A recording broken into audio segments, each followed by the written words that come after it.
Good morning! Welcome to the Service webinar for this month. It's wonderful to see so many familiar names in the chat, and we're excited to work through a new topic with you today.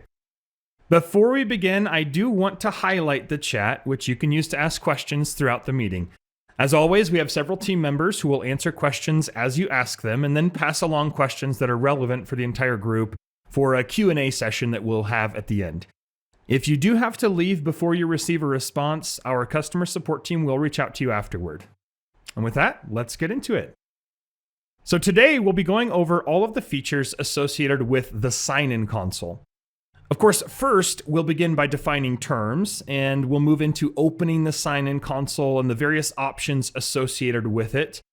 Next, we'll walk through how a volunteer engages with the sign-in console and what dialogues can appear as a volunteer uses the system. We'll address how the sign-in console can adjust activity or hours, and then also serve to record impact tracking metrics. And then we'll talk about mobile sign-in and how that differs from the standard sign-in console and how to enable it, also including the newer QR code sign-in method. And then lastly, we'll take a look at where the settings are for the sign-in console and how to update those to meet your needs more specifically. So really, there are two different ways to open the sign-in console. And before we get into that, let's just define what is the sign-in console itself. Really, the sign-in console serves as a digital kiosk. It's a way for volunteers to electronically check in for an event or for a shift, or to start recording activity. Generally, this might be a replacement for a paper sign-in process. And you can use the sign-in console to just track attendance by having volunteers check in when they arrive. Or you can use the sign-in console to both record sign-in and sign-out times to record exactly how long someone was present. And the sign-in console can also be used in the context of existing users who are already registered for a shift, or new users who are signing up on the spot. Think of like a walk-in registration. So again, there's kind of two different ways that the sign-in console can be opened from the admin perspective. And I do want to also point out that any person with higher than volunteer access can open the sign-in console. So by logging into the admin side of Service under Opportunity Management, at the bottom of that section, you will see the sign-in console or kiosk option. It's kind of the main way that you can open the sign-in console. The other way of opening the sign-in console is by using a direct link, which you can receive from our customer support team. This isn't something that you should hand out to people. It's not something you should post on your website. It's something that you would bookmark on a specific device. Maybe you have a tablet in your lobby or a laptop that you always use as the sign-in device, and you don't want to have to log in first to open the sign-in console. What you can do is use the Need Help button at the bottom of the page when you're logged in, and just ask our support team for a link to the sign-in console. Doesn't actually matter what you search for here, but if you click on Contact Us, then you can submit a support request and ask for a link to the sign-in console. And our customer support team will deliver that to you with a nice warning that you shouldn't give that out to people.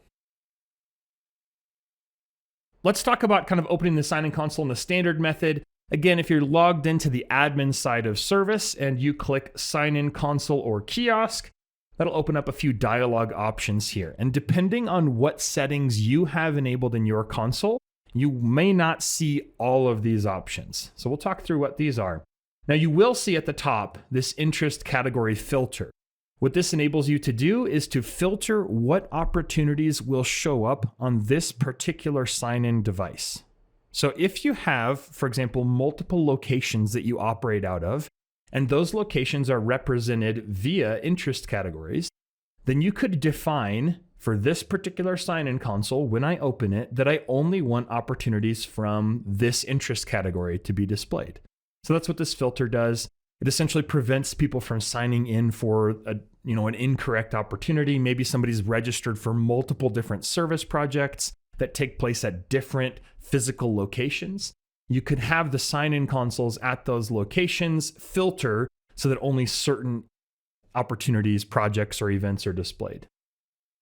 You don't have to apply a filter. The default is that no filter is applied. And I do want to just mention before we get into anything else, the sign-in console will only display opportunities that are ongoing or occurring today. You won't see opportunities tomorrow or opportunities that have already taken place. So volunteers don't need to worry about fussing through, all of their past registrations. They're basically just going to be seeing what's happening today. All right, the other settings that we see here have to do with name tag printing and walk-in registration. So let's address name tag printing first. You can set up your system to print out name tags on demand, essentially. So when a volunteer signs in, it would prompt the system to print out a name tag using a Dymo label writer. Now, there's a few kind of setups that you need to do in association with that. Obviously, you have to have a Dymo label writer in either the 450 or 550 series, and you have to have the software installed on a computer connected to that printer. But that printer doesn't actually have to be physically connected to this sign-in device. Maybe you have a printer connected to a computer behind your front desk, and you have a tablet serving as the sign-in device.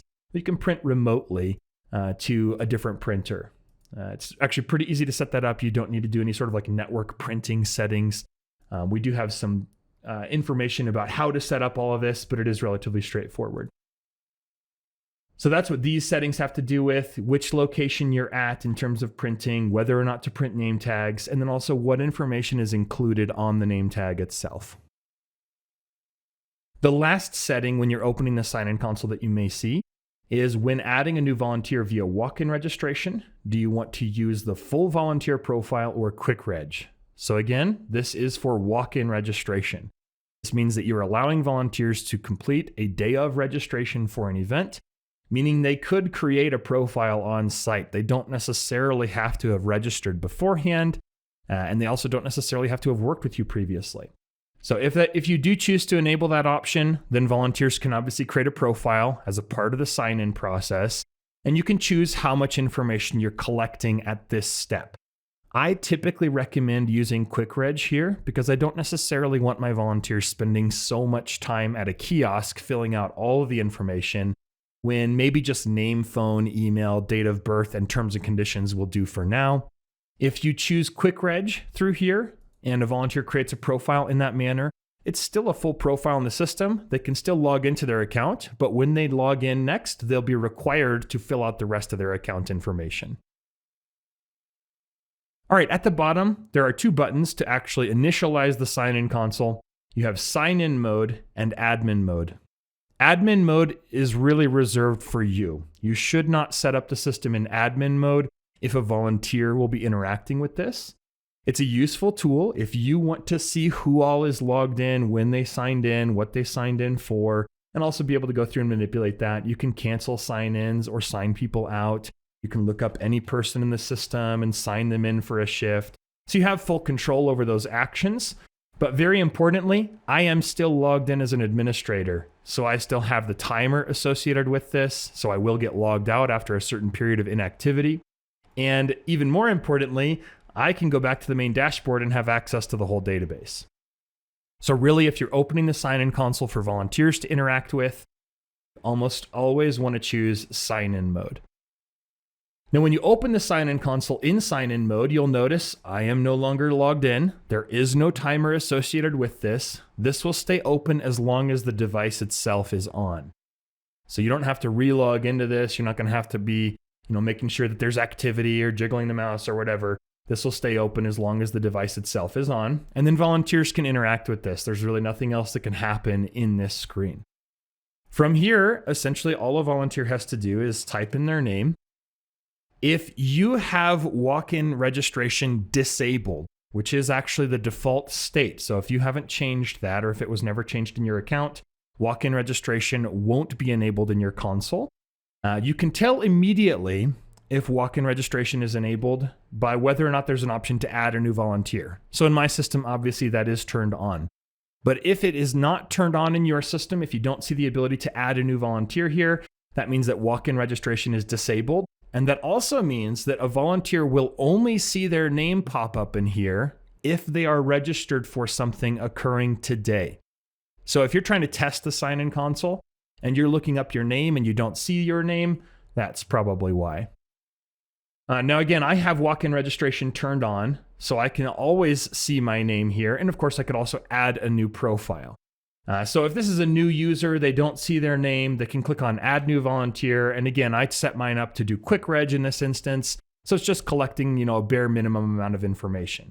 And it should be iterated that you can specify exactly how much information is collected via the quick reg account.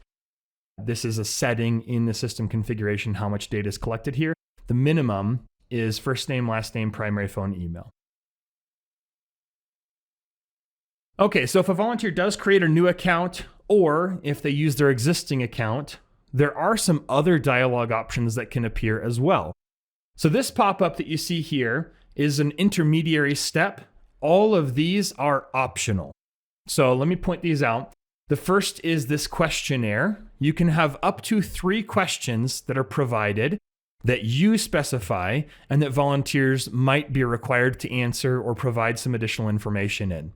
I have mine currently set up as 2 drop-down menu type questions, but you could have text-based questions and you don't have to require answers.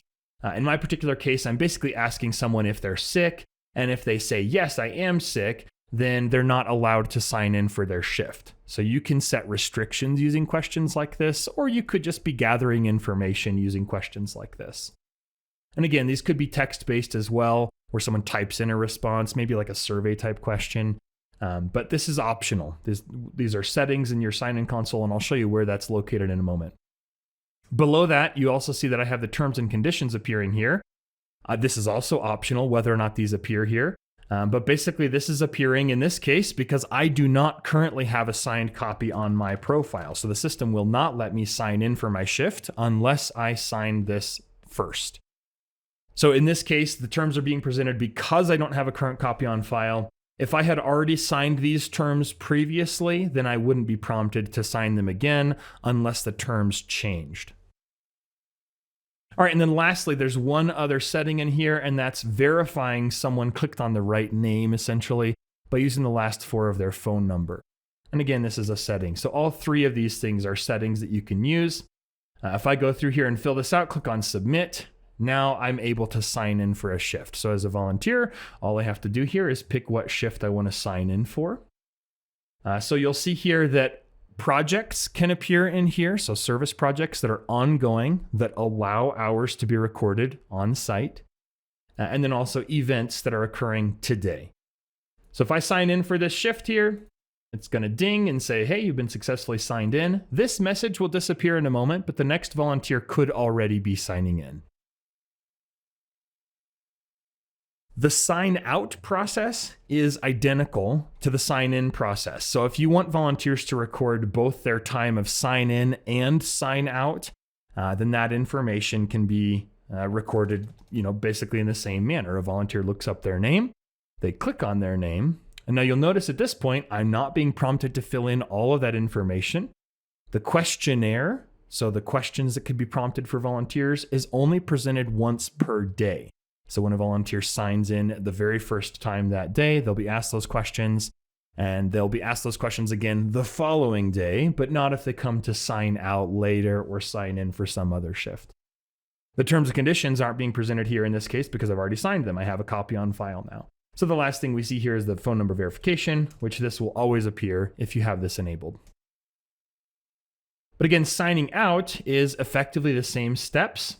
I can click on sign out here, and then that would record exactly how long I was present, in addition to potentially prompting impact tracking. So on my particular event, I have impact tracking turned on, and I allow volunteers to record that when they sign out.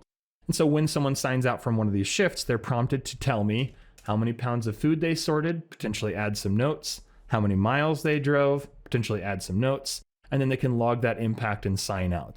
They do have to input numbers here. They can't leave those blank.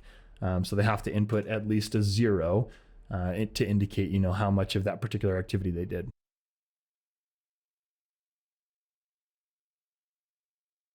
So the sign-in console does record down to the minute. You'll notice here, I got 0.02 credit hours. That's what kind of the minimum amount of information or minimum amount of hours is, basically down to 1 minute. And you'll see basically that's recorded based on the times of sign in and sign out. Now, I mentioned earlier, you don't have to use the sign-in console to sign out volunteers. You don't even have to have volunteers sign in using the sign-in console. It's not a requirement for volunteers' hours to be recorded to use the sign-in console. It's just an option that can help you with your reporting and clarify the number of hours that volunteers have served. If you do use the sign-in console, obviously for sign in and sign out, it's going to override the number of hours that are defaulting for that event. So whatever the default is for that event, in this case, I think it was 8 hours. I'm not getting 8 hours for that event. I'm getting 0.02 hours because that's how long it was between the time I signed in and signed out. So from the volunteer's perspective, that's essentially all they need to do to engage the sign-in console. Now, again, there's several settings in there in terms of what you allow them to interact with or what questions are presented to them and how that information is being presented. But from their perspective, it's relatively straightforward to sign in by looking up their name, sign in for a shift, or create a new profile if they don't already have an account. And then again, signing out is essentially the same process. Now, if I want to head back to the admin sign-in page or the admin side of the system, you'll notice there's no buttons here for me to back out of the sign-in console. That is intentional. We have hidden the option to close the sign-in console so that volunteers don't close it on your behalf. If you search for the term exit or close, you'll see a dialog option appear that says close sign-in console. And when you click on that, that will take you back to the admin login page. And then of course, from there, you can log into your account. Now, a couple things I want to point out about some of the options that we had talked about. The sign-in questionnaire, that information is searchable and reportable as it relates to your shift. If we go into the advanced volunteer search at the bottom, under participation options, you can search for volunteers based on responses to, registrations within particular events. So you can find information as it relates to that in terms of what event they're registered for. But where the information is housed from the sign-in questionnaire is on the volunteer's notes. So you could search through notes themselves directly, but if we go and look at my account, if I go to view profile details here and we scroll down, I can see the sign-in questionnaire. So when it was filled in, it says that it was the sign-in questionnaire. I can see the full text of the question, my response, the full text of the next question, and my other response. So all that data gets stored as a note on the volunteer's profile. And when you report on hours, so if we go into report management quickly under the volunteer management heading, specifically the custom participation report allows you to include those questions as a part of the report. If we scroll all the way down, you'll see the answers to the sign-in console questions can be included in this report. And that means that those questions and the responses from the volunteer would be repeated next to the shift that they actually signed in for that day.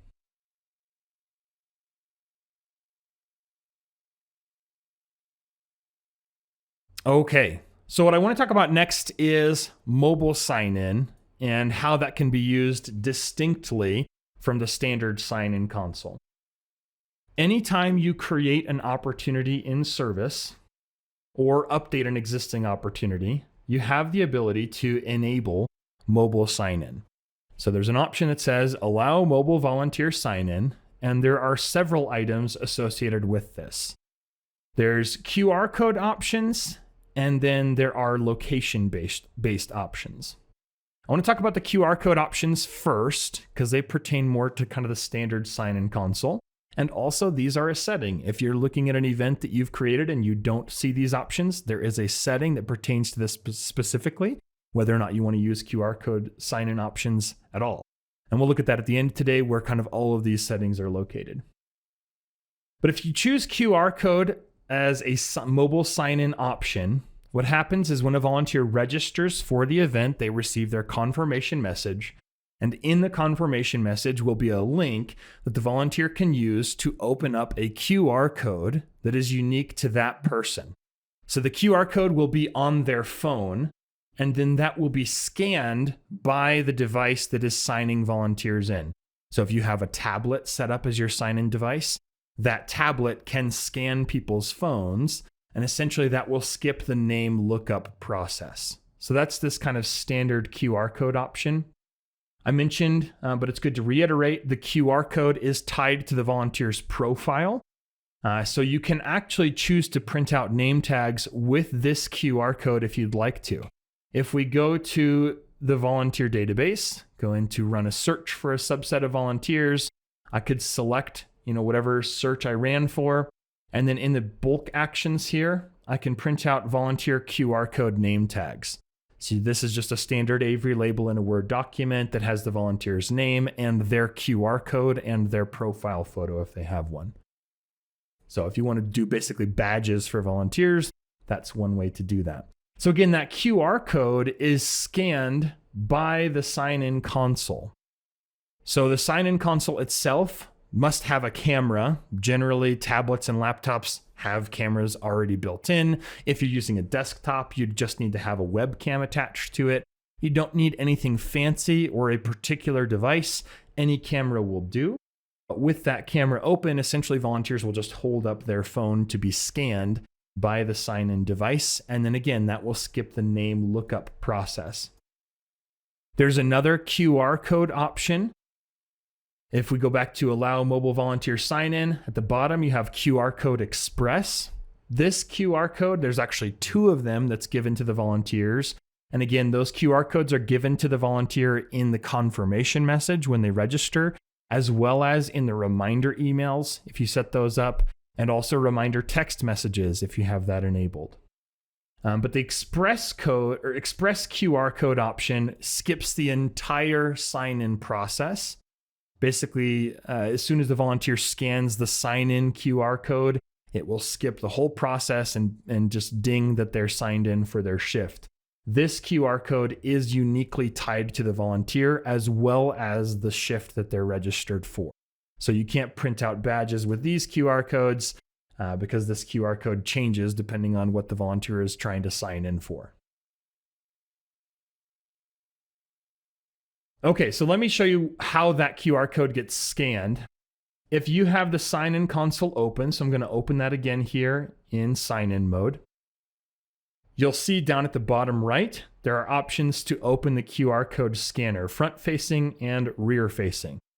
Basically, you're just telling the system to open whatever camera is available on that device. If it's something like a tablet or a phone, you probably have front and rear-facing cameras, so you can pick which camera you want to use. If it's a desktop or a laptop where there's only one camera, it doesn't matter which of these you click on, it's just going to open whatever camera is attached to the device. Now this is my demonstration console, so this is just showing a GIF, but normally when you open that camera, it's going to show you whatever the camera is seeing. And then a volunteer will hold their phone up to that camera, and then that will get scanned, and then that will essentially just check them in for their shift. So if you're using QR code sign-in, you'll want to have this open. If somebody approaches the sign-in console and they don't have a QR code, they weren't able to figure that out, or they didn't have a phone, or they hadn't printed it out, they can still use the name lookup to search for themselves and sign in the standard method.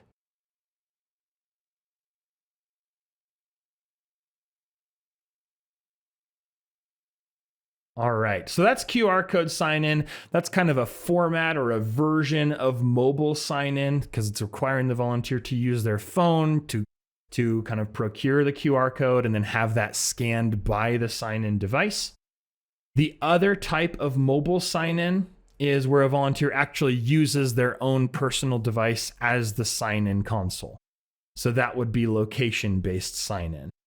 So you can see here with mobile sign-in, I can choose to limit it within a certain number of miles. This is a radius around the location address.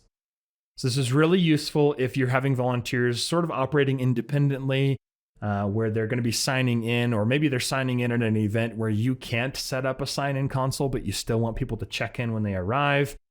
Or maybe you have an event where there's going to be a really large volume of volunteers signing in all at once, and you only have 1 or 2 kiosks, so you want to provide another method of signing in. This can be used in that manner as well. Mobile sign-in is, for all intents and purposes, the same thing as the standalone sign-in console. It's just being done on a volunteer's device. So if you do geofence mobile sign-in, let's say you choose within a quarter mile, that'll be within a quarter mile of the location address. What happens is when a volunteer registers for the event, They get their confirmation message. In the confirmation message is a direct link to sign in for their shift. And when they click on that link, it's going to check two things. First of all, is it the day of the event? They can't sign in if it's not. And then second of all, are they within the radius that you've defined of the location address? So it'll use their location based on their phone to determine if they are permitted to sign in for that shift. So obviously, if you're working somewhere like in the middle of a warehouse and there's really bad reception, you might want to bump that up a little bit more than you normally would, right? Or if people are signing in somewhere where there's a large area where they could be signing in, you could bump that out. Or if you don't want people signing in from anywhere but exactly where you want them to be, then of course you could make that a smaller radius. There are two other options here. Yes, any location, and ignore location. Those kind of do what the names imply. Any location means that the system doesn't necessarily care where the volunteer is when they use mobile sign-in, but it will still record their GPS coordinates. If you're doing something like trail maintenance and you want to know where volunteers are when they signed in and when they signed out for safety purposes, this is a really useful tool because volunteers can sign in from anywhere, but you will still be able to identify where they were when they signed in and potentially when they signed out as well. Ignore location, again, does exactly what the name implies. The system does not care at all where the volunteer is. It will not record their location. It only records the date and time that they signed in. So I do just want to briefly show you in the system configuration. So under system management, edit system configuration, in email message content, the event registration confirmation message and reminder messages, I mentioned that these carry those links. So if you have mobile sign-in set up, these messages are what carry those links.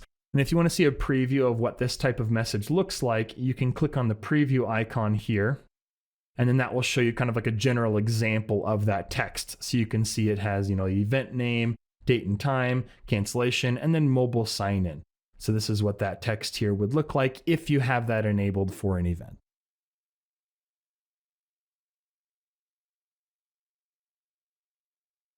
All right, the last thing to address here today is all of the settings associated with the sign-in console and kind of where those are housed. So under system management, again, in the edit system configuration, there's a section specifically devoted to the sign-in console or kiosk options. And if we open this up here, there's a number of things that I want to go through, but the first item is allowing walk-in registration via the sign-in console. So I mentioned earlier that this is going to be no by default unless someone within your organization has changed that. So if you want to allow walk-in registration, you can set this to either yes or yes with reservation codes.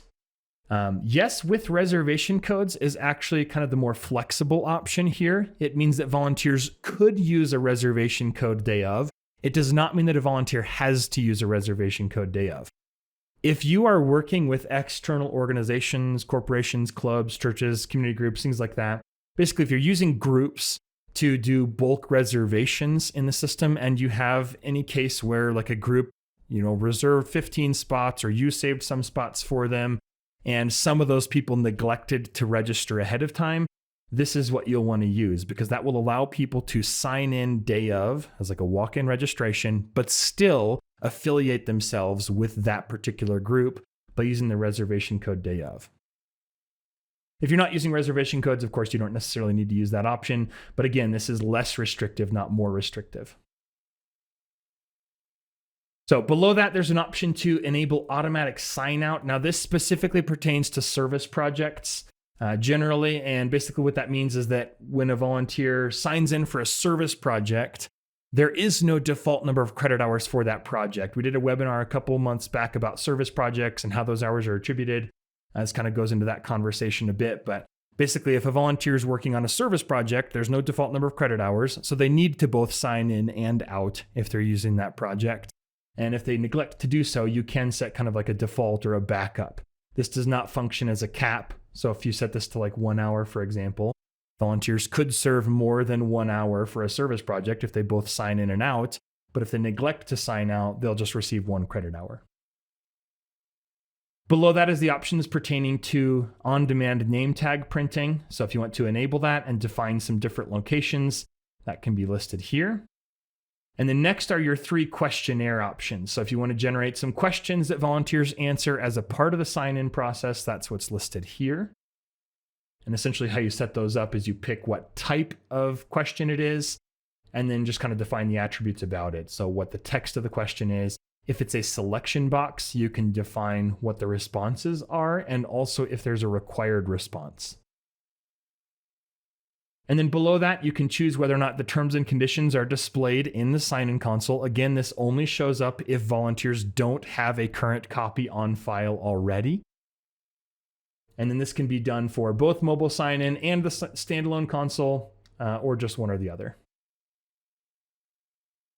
And then the sign-in console verification method, that's that phone number, the 4 digits. It's asking for volunteers to kind of verify they clicked on the right name, essentially. And then the last item here is enabling QR code sign-in. So all of the settings that we talked about today are contained in this one section, the system configuration. Of course, there's information boxes next to each of these. And as always, if you have any questions about how to enable these or kind of the settings associated with them, you can always use our customer support team to generate more information. There's a lot of info in the support tool itself. And then, of course, you can always ask questions of our team as well. But we did kind of go through all of these different settings in terms of what they look like once they're enabled. Of course, if you have questions, write those in the chat as well. We are going to move into a Q&A time next. I know our team has been answering questions throughout the call. But I'll be taking questions for the larger group if they're relevant. So continue to write those in if you do have any. And we'll just kind of keep moving through that. Okay, excellent. Looks like our team answered all the questions that came in directly. But of course, if you do have any further questions on this topic, or really any topic within Service, you can always use our support team to get those answered directly. All right, so this was kind of a meatier topic. We went through a lot of information here today. I do want to thank you so much for your time. It's always a pleasure to see you in the chat. I know I've met with a lot of you directly and even recently, so thank you so much for joining. We as a team are grateful for all of the work that you do throughout the different organizations that you're engaging with, the communities that you're serving and impacting. Partnering with you is definitely one of the most satisfying aspects of our work. So again, if you have any questions from our content today, or really anything else regarding utilizing your system, the sign-in console, or really any of those specific settings that we kind of went through, always use that customer support tool, that need help button. And then any of our past webinars, on varying topics like impact tracking or how hours are attributed in service, those are available on our YouTube channel as well. All right. Well, thank you so much for your time here. I'm going to leave this open in case there are any other questions that our team can answer for you. But we are done with the webinar portion here, so I hope you have a great rest of your week.